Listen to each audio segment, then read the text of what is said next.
Buah jakar terasa ngilu saat disentuh. Ukurannya besar sebelah. Bahkan ada yang terlihat lebih turun ke bawah.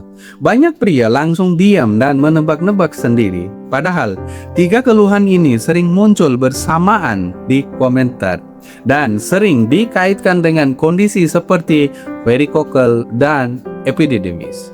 Tapi apakah selalu begitu? Follow dulu. Karena memahami sinyal tubuh itu penting supaya tidak salah panik, tapi juga tidak mengabaikan. Kita bahas perlahan-lahan. Rasa ngilu saat disentuh. Ini biasanya berkaitan dengan sensitivitas tinggi di area tersebut. Karena banyak saraf dan pembuluh darah dalam beberapa kondisi seperti epididymis, yaitu peradangan pada saluran di belakang testis.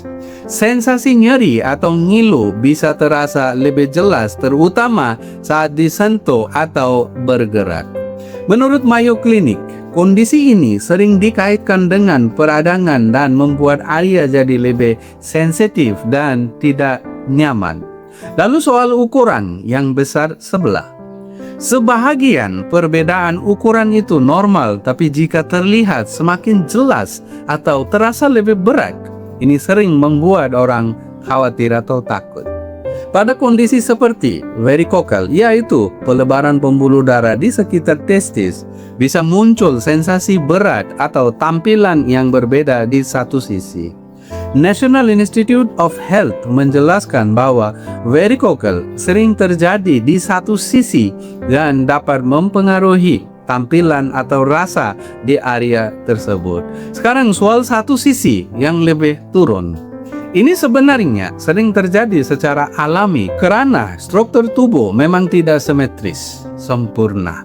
Tapi pada beberapa kondisi seperti varicocele, sisi yang terdampak bisa terlihat lebih turun karena perubahan pada pembuluh darah.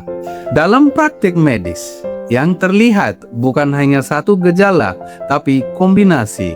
Karena one symptom alone is not enough to conclude.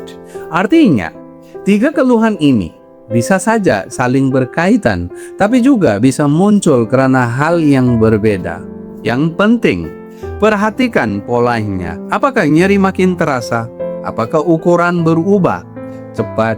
Atau ada pembengkakan yang tidak biasa? Cleveland Clinic menekankan bahwa perubahan yang menetap atau semakin jelas sebaiknya diperiksa untuk memastikan penyebabnya.